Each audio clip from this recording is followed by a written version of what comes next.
18.3.301 first degree kidnapping.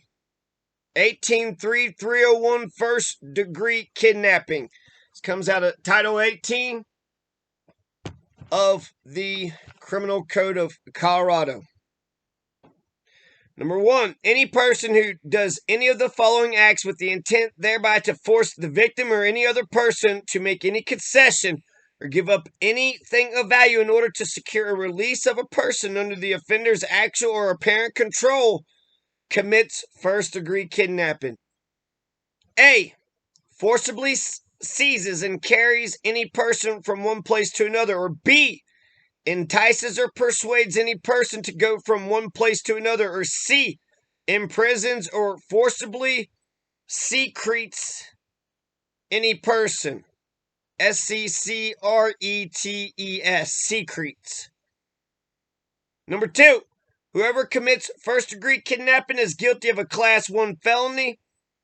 If the person kidnapped shall have suffered bodily injury, but no person convicted of first-degree kidnapping shall suffer the death penalty if the person kidnapped was liberated alive prior to the conviction of the kidnapper.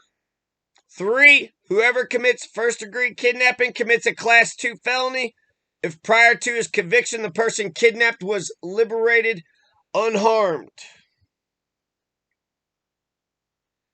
For discussion of the legislative history of first-degree kidnapping, see People v. Bridges.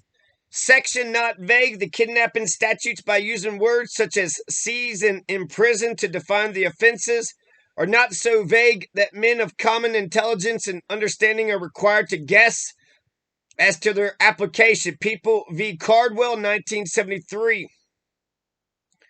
The essential elements of the crime of kidnapping are, number 1, willfulness or intent to do the act. 2, the act must be done without lawful authority. 3, there must be a seizing or imprisoning.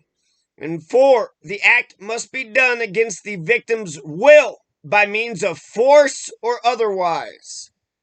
People v. Cardwell, 1973. All elements of the crime of kidnapping must be present or the crime is not committed. People v. Cardwell, 1973. Prosecution must prove movement and intent to force victim to make concession for first-degree kidnapping. The prosecution must prove, in addition to movement, that the intent of the defendant is to force the victim to make a concession or give up a thing of value in order to secure release. People v. Bridges, 1980. People v. Swanson, 1981. 1981. Movement which is more than incidental to the commission of an underlying crime is circumstantial evidence of specific intent to kidnap, and a jury could be so instructed. People v. Bridges, 1980.